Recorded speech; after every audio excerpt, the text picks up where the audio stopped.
Hello everyone welcome back to my channel. तो आज के फाइनली बियर भिडियो निये आमी हाजिर। तो देखतेई पाচ্ছ তোমরা যে আমি বিয়ের ভিডিওর প্রথমে শুরুতেই হচ্ছে প্যান্ডেলের পুরো ভিউটা দেখাচ্ছে। প্যান্ডেলটা আর কি কিরকম সাজিয়েছিল তোমরা অবশ্যই বলো কেমন হয়েছে।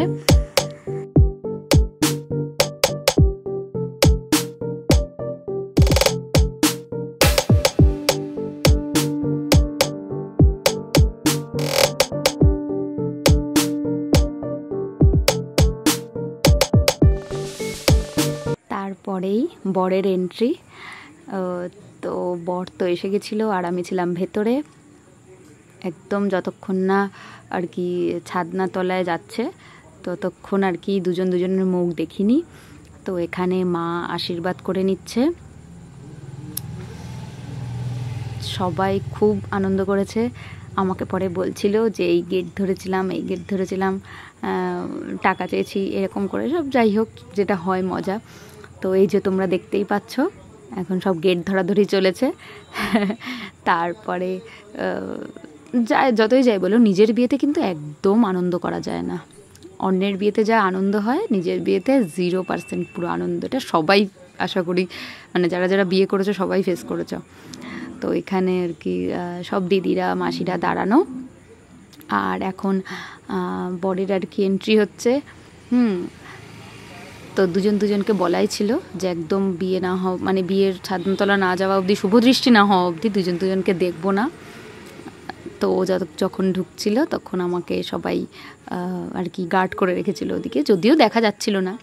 এখানে তারপরে আমাকে বলো কেমন লাগছে। আমি একদম সিম্পল লুক রেখেছি একদমই, কারণ আমার এত স্ট্রেসে চোখ মুখ ভেঙে গেছিলো, এত পিম্পলস বেরিয়েছিল। তো আমি যেই মেকআপ স্টুডিওতে মেকআপ করেছি সেখানে আমার একদম বলাই ছিল যে যেন একদম সিম্পল রেখো আর উগ্র মানে একদমই পছন্দ না আমার, একদম নর্মাল রেখো, যাতে গিয়ে বেশি আর্টিফিশিয়াল না মনে হয়, আমাকে যেন আমার মতনই লাগে। আর তো এখানে সবাই ফটো তুলে নিচ্ছিল। আমার মায়ের দিকের বাড়ির লোক, এগুলো সবাই আমার বাবার দিকের বাড়ির লোক, পিসিরা কাকিরা, তারপরে আরও যারা যারা কি নিমন্ত্রিত ছিল। আমি সবার ক্লিপস রাখার চেষ্টা করেছি, আমি চাই না যে কোনো মুহূর্ত বাদ যাক। হ্যাঁ, তো যতটা সম্ভব আমি রাখার চেষ্টা করেছি ভিডিওটায়। মাকে বলো কেমন লাগছে। এখানে মা, মাসি, কাকি, হ্যাঁ আর অনেকে তোমরা আমার মাসিকে মায়ের সাথে গুলিয়ে ফেলেছিল না, একবার দেখে সবাই বুঝেই যাচ্ছ আমার মা কোনটা আর মাসি কোনটা। হ্যাঁ, তো আরও অনেক কিছু প্ল্যান থাকে। আসলে প্ল্যান করে রাখলে না আমি দেখেছি মানে কোনোটা স্টেপে স্টেপে কেউ প্ল্যান করবে না। মানে একটা হয় না যে এটার পর এটা হবে, এটা একদম করো না। বিয়েতে সব এলোমেলো হয়ে যায়, তখন ফ্লোতে ছেড়ে দিতে হয়, হচ্ছে যেটা হতে দিতে হয়। ওই প্ল্যান মাফিক কিচ্ছু হয় না, মানে আমার এক্সপিরিয়েন্স আমি বলছি কিচ্ছু হয় না। একদম ফ্লোতে ছেড়ে দিয়ে যেটা হচ্ছে হতে দাও আর কি। যেহেতু আমার হয়ে গেছে এখন আমি জিনিসটা বুঝছি। তারপরে বেশ সবাইকে ভালোভাবে ক্যাপচার করেছে এখানে আমার বান্ধবীরা, মানে আমার ব্যারাকপুর গার্লসের বান্ধবীরা। হ্যাঁ, সবাই মিলে ফটো তুলে নিল। আর ওরা সবাই তো বলেছিল আসলে বিয়ের ব্রাইডকে সবসময় ভালো লাগে, কম সাজলেও ভালো লাগে, সাজলেও ভালো লাগে। এটা প্রত্যেকটা ব্রাইডকেই ভালো লাগে, কারণ সেদিনের লুকটাই হয় অন্যরকম। তো তোমরা কিন্তু অবশ্যই বলো কেমন লাগছিল না লাগছিল। হ্যাঁ, আর এই পান পাতার যে কাজটা দেখছো এটাও আমার ওই মাসিরা যারা আর কি আমার মাটির থালায় তারপরে ওই থালায় কাজ করেছে তারাই করেছে, গাছ কৌটোতে যারা এঁকে দিয়েছে তারাই করেছে। তারপরে আর কি সবার সাথে আমি ক্লিপ রেখেছি। মানে আমি চেয়েছি আমার ইউটিউবের ভিডিও তো কখনো ডিলিট হবে না বা কিছু হবে না, এইগুলোতে যেন স্মৃতিটা মানে এই ইউটিউবে যেন স্মৃতিটা রয়ে যায়। আমার ফোনে থাকুক কি পেন ড্রাইভ হারিয়ে যাক কি যাই হয়ে যাক, ইউটিউবে যেন রয়ে যায়। হ্যাঁ, তো এটা আমি আগাগোড়াই চাইতাম।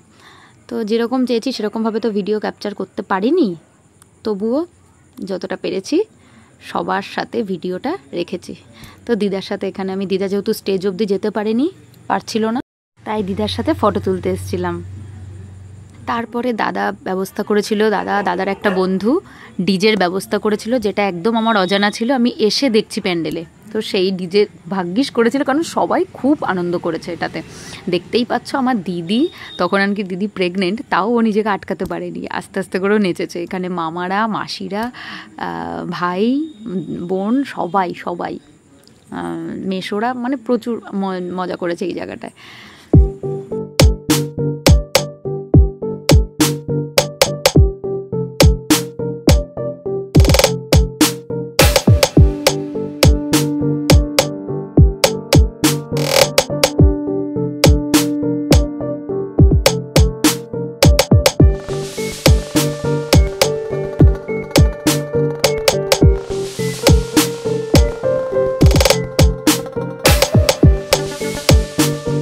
তারপরেই আর কি সৌমেন বসে গেছিলো বিয়েতে, আমার মামা দান করেছে, তো সেটাই আর কি বস্ত্র না মানে যেগুলো সাজসজ্জা পুরো দান মানে দেয় না, ওটাই দিচ্ছিল।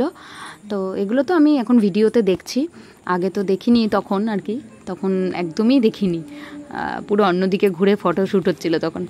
হ্যাঁ, আর এখানে মামার পাশে মামি দাঁড়ানো, ওখানে আরও অনেকে দাঁড়ানো আর কি, এখানে ওর ফটোশ্যুট হচ্ছিল একটু, তো সেটাই আর কি ক্যাপচার করেছি।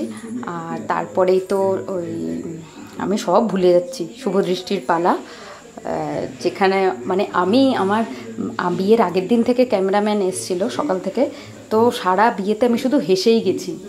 আর ক্যামেরার ওই দাদারা এত হাসতে বলেছে ফটো তোলার সময় যে আমি অন্য সময়ও হাসছিলাম। তাই আর হাসার আরেকটা কারণে হচ্ছে আমার যাতে স্ট্রেস এত পরিমাণে হয়ে গেছিলো যাতে সেটা আমার মুখে প্রকাশ না পায়, তাই অল টাইম দাঁত বের করে আমি হেসে যাচ্ছি। এটা যখন পরে ফটোগুলো দেখি তখন আমি ভাবি। তো এখানে ওই শুভদৃষ্টি আর এই সময়ও দেখবে, তো দেখো তোমরা আমার হাসি বেরিয়ে গেছে ওকে দেখার পরে, মানে দুজনেই হাসছিলাম দুজনেই, তাই মামারা দাদা ভাইরা সব হাসছিল। এখানে তো যেমনটা হয় আর কি, সবার মালা বদল হচ্ছিল, তারপরে যা যা নিয়ম থাকে, হ্যাঁ, পাশে পুরোহিত নাপিত সবাই বলছিল আর আমরা সেগুলো করছিলাম আর কি।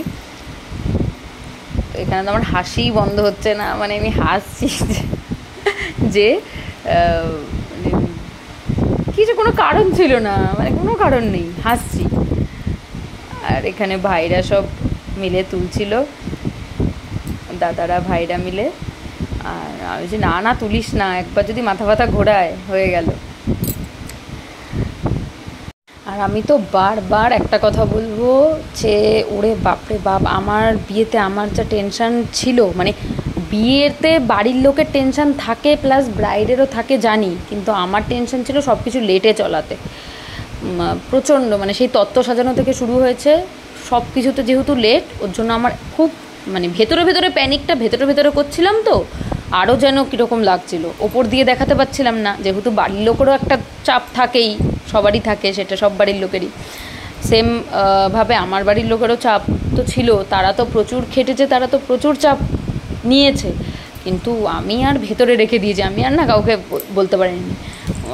ওরা আমাকে দেখে বুঝতে পারছিল যে এইভাবে তুই করছিস, মানে এত মানে স্ট্রেস নিয়ে নিচ্ছিস, এত চাপ নিয়ে নিচ্ছিস। আমি বললাম যে কিছু তো করার নেই, তো ওই জন্য মানে সবাইকে আমি তো বলছি, উড বি ব্রাইড যারা আছো, আমি তাদেরকে অবশ্যই এটা বলবো যে চাপ যদি না নিতে চাও, অনেক আগের থেকে সব কিছু মানে কেনাকাটার প্ল্যানিংটা অনেক আগে থেকে করো, বিয়ের প্ল্যানিং সব কিছু ফ্লোতে ছেড়ে দেবে, যে যা হবে হবে, পরপর একটা তো মাথার মধ্যে সেট থাকে, নিয়ম টিয়ম তো পরপর চলে, কিন্তু এমনি আর কি বলছি, কিন্তু প্ল্যানিং কেনাকাটার প্ল্যানিং যা যা থাকার সব কিছু আগে থেকে, একদম অনেক আগে থেকে পারলে করে টুকটুক করে রেখে, তত্ত্ব বলো, কেউ যদি লোক দিয়ে সাজাও তাহলে তো ভালোই, কোনো অসুবিধা হবে না, বা নিজেরা যদি সাজাও সেটা তো আলাদা আনন্দ, আগে থেকে সাজিয়ে রাখতে পারো। হ্যাঁ, মানে এরকম যা করবে আগে থেকে। আমার এখন চেনা পরিচিত যার বিয়ে সামনে, তাদের আমি বলছি যে যা করবি আগে থেকে কর, এখন থেকেই করতে থাক। মানে নিজেকে দিয়ে এত বাজেভাবে বুঝেছি এই জায়গাটা, আমি যেটুকুনি আনন্দ, মানে গায়ে হলুদের যেরকম আমার ফটোশ্যুটই হলো না, গায়ে হলুদের কোনো ফটোশ্যুটই হয়নি, কারণ 2:45 বাজে আমি সাজতে যাইনি, শ্যামনগর যাব, সাজতে যাইনি, স্টুডিও থেকে ফোন আসছিলো, তোমাদের তো বললামই। তো এখানে বিয়ে করতে তো বসে গেছি দুজনে, যা যা নিয়ম থাকে সবই আর কি টুকটুক করে দেখানোর চেষ্টা করেছি, সবই হচ্ছে। আর আমার বিয়ের দিন বাপরে বাপ, ডিসেম্বরের 10 তারিখ, এত ওশ পড়েছে, মানে উপরে প্যান্ডেলের কাপড় থেকে না জল পড়ছে টপটপ করে। আর বিয়ে হতে হতে বিয়ে বসতে বসতে বেশ অনেক রাত হয়ে গেছিলো, তাই সেই জন্য। আর প্রচণ্ড ঠান্ডা পড়েছিল, তার আগের দিন বৃষ্টি হয়েছিল, আরও ঠান্ডা বাড়িয়ে দিয়েছিল, মানে এত ঠান্ডা থাকবে আমি ভাবতে পারিনি। তারপর তো অনেক লোক, বেশিরভাগ লোকই চলে গেছে, শুধু কাছের কয়েকজন ছাড়া মানে ছিল আর কি, আমাদের আত্মীয় কয়েকজন ছিল, বেশিরভাগই চলে গেছে। যাদের বাচ্চা কাচ্চা রয়েছে, কষ্ট, বেকার কষ্ট হয়ে যেত। মানে উপর থেকে দেখতেই পাচ্ছ সবাই মাথায় মুড়ি দিয়ে বসে যেত, জল পড়ছে রীতিমতো টপটপ করে, মানে কুয়াশার। আর অনেকটা রাত হয়ে গেছিলো, মানে বাড়ি যেতে যেতে, বাড়ির সামনে যেহেতু, বাড়ি যেতে যেতে প্রায় তখন 3টে বাজে। বিয়ে টিয়ে শেষ হয়ে খাওয়া দাওয়া করে বিয়ের পরের ফটো তোলার এনার্জি পর্যন্ত আমাদের ছিল না, আর হচ্ছিল না মানে আমার দ্বারা। ওরে বাপরে বাপ, একেতে তো মাথার উপর দিয়ে পড়ছে, তারপরে বিয়ের পরেও ক্যামেরা দাদারা বলছিল, ওনারা খুবই মানে সহযোগিতা করেছে আর কি, যে করো, পুশ করেছে যে তা মানে করতেই হবে, ফটো তুলতে হবে, তোলো তোলো। আর দিচ্ছিল না, মানে এরকম মনে হচ্ছিল। তো এখানে বেশ গভীর আলোচনা করছি দুজনে, কি জানি কী নিয়ে আলোচনা করছি, কিন্তু করছি কিছু নিয়ে আলোচনা। না, ক্যামেরা দাদারা বলেছিল কথা বলো, ক্যান্ডিড নেব, এরকমই চলতেছিল, কিছুই মনে নেই। নয় ক্যামেরা দাদারা বলছিল, নয় নিজেরা কিছু, নিজেদের কথা খুব কমই হয়েছে। ওই দাদারাই বলছিল যে কিছু আলোচনা করো, মানে কথা বলো, ক্যান্ডিড নেব।